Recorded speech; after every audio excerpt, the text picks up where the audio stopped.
jouez depuis quelques années un rôle de, d'une certaine manière, de lanceur d'alerte sur les liens entre santé et environnement. L'actualité récente, que ce soit la question des pesticides avec les raisins, que ce soit la question de la présence de certaines substances dans les biberons pour les enfants, dans les cosmétiques, semble vous donner raison. Il y a vraiment urgence à reconsidérer les liens entre santé et environnement. Vous savez, la santé s'est considérablement détériorée dans les 50 dernières années pour ce qui est des maladies chroniques dégénératives.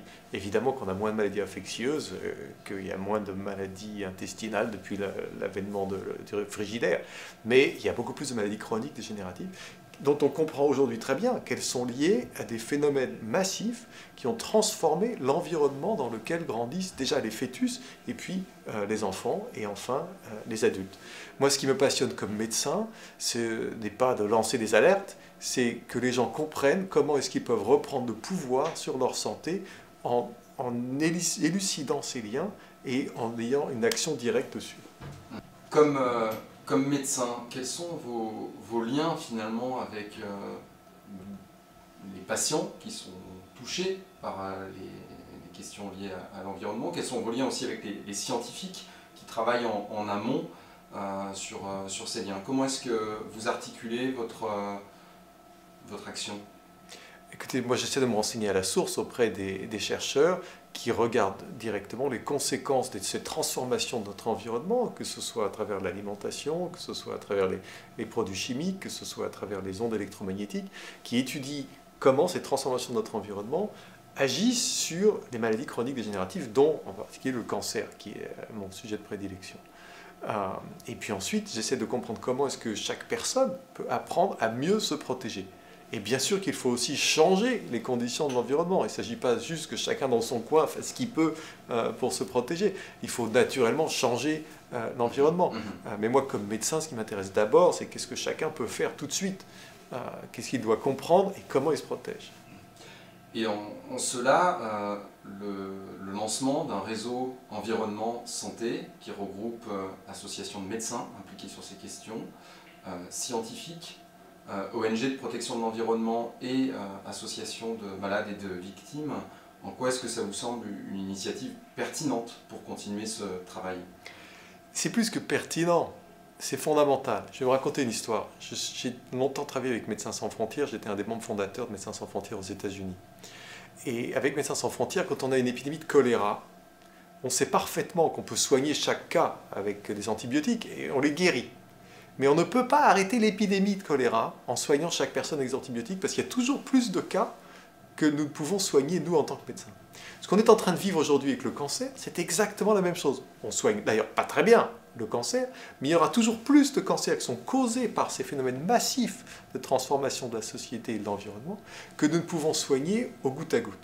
Alors comment avons-nous arrêté les épidémies de choléra au XIXe siècle en Europe? Pas avec les antibiotiques, ça n'existait pas. On a arrêté les épidémies de choléra en transformant l'environnement, en installant des égouts, en installant des poubelles et en transformant les conditions d'hygiène. Et sans antibiotiques, on a arrêté complètement les épidémies de choléra. Aujourd'hui, nous, médecins, chercheurs, scientifiques, nous devons nous mettre ensemble avec les institutions gouvernementales pour arrêter les épidémies de maladies chroniques dégénératives, dont le cancer, à la source. Un plan national santé-environnement, un deuxième plan national santé-environnement est en train d'être élaboré. Vous parliez de liens entre les acteurs de la santé et les institutions. Est-ce que vous pensez que ce plan, à l'initiative du gouvernement, est à même d'avancer dans la question des liens santé-environnement? Écoutez, je ne sais pas jusqu'où il ira. Ça dépendra du courage de ceux qui en ont la charge. Mais c'est déjà un très bon signe qu'il y ait un plan santé-environnement en France. Ça n'existe pas dans tous les pays. Je travaille beaucoup aux États-Unis avec des collègues qui sont dans ce domaine. Et ils ont énormément de mal à faire avancer ces questions. Donc je trouve ça formidable que le gouvernement s'implique et essaye de créer un plan santé-environnement. Jusqu'où il ira, on sait que c'est difficile, on sait qu'il y a des lobbies, il y a aussi l'opinion publique qui est prête à accepter certaines choses et pas d'autres. C'est compliqué, mais c'est formidable qu'il y ait déjà un élan dans cette direction. L'opinion publique, justement, vous n'avez pas l'impression qu'il y a quand même un changement ces derniers temps dans la perception des dangers, des risques qu'il y a dans l'environnement pour sa santé? L'opinion publique est de mieux en mieux informée, et ça c'est très sain, surtout dans une démocratie. C'est grâce à cela que l'on peut faire avancer les instances gouvernementales, l'administration, et faire reculer les lobbies. Sinon, il n'y a que les lobbies qui ont la parole. Le réseau environnement santé se donne pour objectif d'aller vers une meilleure information. Dans quelle mesure êtes-vous prêt à aider ce réseau à approfondir ce rôle informatif? Pour moi, cette initiative du réseau environnement santé est fondamentale. On ne peut pas vivre en bonne santé sur une planète malade. Donc nous devons, en tant que médecins, alerter chaque individu à ce qu'il peut faire pour se protéger d'un environnement de plus en plus contaminé. Et deuxièmement, en tant que médecins, nous devons d'aider à changer la société elle-même pour que la planète ne soit plus malade et qu'enfin nous puissions vivre dessus en bonne santé sur le long terme.